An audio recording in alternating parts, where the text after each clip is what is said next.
Hello, आज के video में हम बात करेंगे यूरेथ्रिक कॉलिक के ऊपर।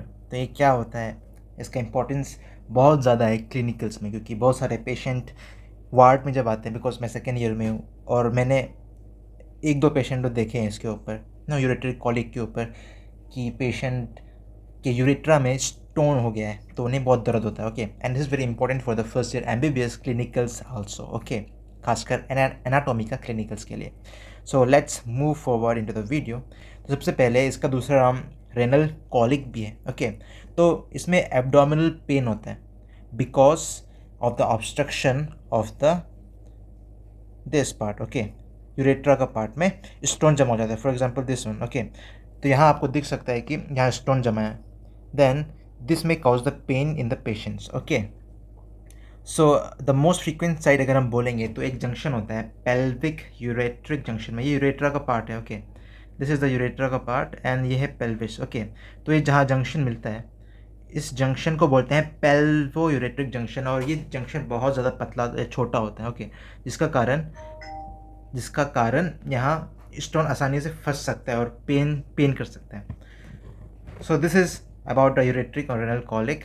और अगर हम और बात करें तो पेन यहाँ क्यों होता है, बिकॉज जो स्टोन यहाँ में फंस जाता है, जब ये यूरेट्रा स्पाज्म करेगा, मतलब कॉन्ट्रैक्ट करेगा, then it cause the severe pain. Because क्या, जब यूरिन जाता है तो क्या होता है, ये जो यूरेट्रा है वो खुद भी सिकुड़ता है, then urine passes down.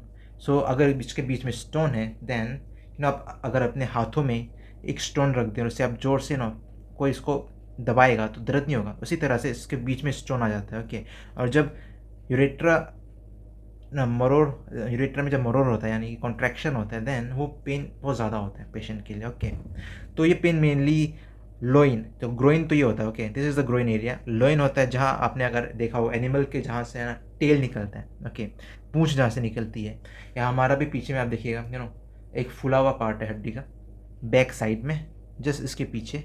Okay, इसको बोलते हैं लोइन। तो पेन जो है इस एरिया से, लोइन से लेके ग्रोइन तक रेडिएट होता है। ये BDC चौरसिया का डायग्राम है, तो आप देख सकते हो यहाँ से पेन जो है इस साइड में रेडिएट हो रहा है। Okay, this is something radiating in nature.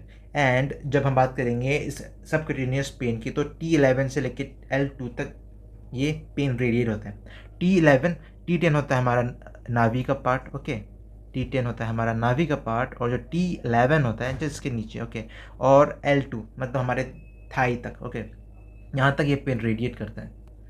सो और ये रेडिएशन भी अलग अलग तरीके से होता है। फॉर एग्जांपल अगर ऊपर के साइड में ऑब्स्ट्रक्शन हुआ तो ये पेन मेनली ट्रांसफ़र होता है T12 से L1। ओके, T12 से L1, और अगर मिडिल में हुआ तो ये होता है L1 से L2 तक। ओके, एंड जब ये नीचे पार्ट में होता है तो इसका पेन इस बटक्स में होता है, बटक्स एंड थाई के पार्ट में, जो कि S2 और S4 सेगमेंट। ओके, ये विश्राम सिंह में दिया हुआ है, इज़ वेरी इंपॉर्टेंट। ओके, ऊपर में हुआ तो T12 एंड L1, बीच में हुआ तो L1 एंड L2, एंड नीचे में हुआ तो S2 एंड S4। ओके, इसके बारे में आप और अच्छे से जान सकते हैं इन द